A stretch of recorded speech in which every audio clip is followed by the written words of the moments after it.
শাকিব খান মানে তুফান। এবার তুফান নিয়ে হাজির হলো নিজে শাকিব খান। তুফানের অতি মূল্যবান কথা সে ভিডিও আকারে সবার মাঝে ছড়িয়ে দিল। সবাইকে তুফানের শুভেচ্ছা।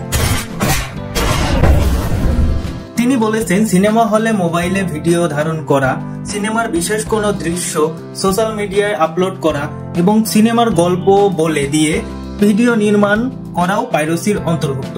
আপনার পাশের সিটে যদি কেউ মোবাইল ক্যামেরা বা ভিডিও ক্যামেরায় ভিডিও ধারণ করার চেষ্টা করে, নিষেধ করুন।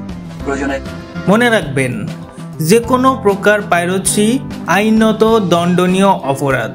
তিনি আরো বলেন, তাই চলুন আমরা নিজেরাই এবার রুখে দেই পাইরেসি।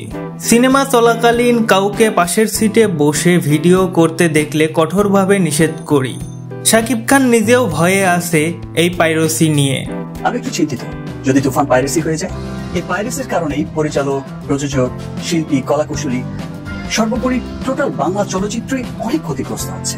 শাকিব খান আমাদের বারবার করে অনুরোধ করে যাচ্ছে যেন আমরা এই সিনেমাটাকে পাইরেসি না করি, কারণ সিনেমাটা পাইরেসি করলে সিনেমার পরিচালক সহ অভিনয় শিল্পীরা এবং কলাকৌশলীরা ব্যাপক হুমকির মুখে পড়বে এবং এটা আমাদের সিনেমা জগতের জন্য একদমই কাম্য নয়।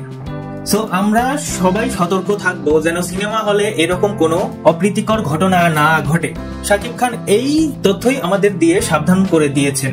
আশা করছি এবার সবাই বন্ধু বান্ধব, স্বজন সবাইকে নিয়ে দলে দলে দেখতে আসবেন তুফান। খুব এনজয় করবেন।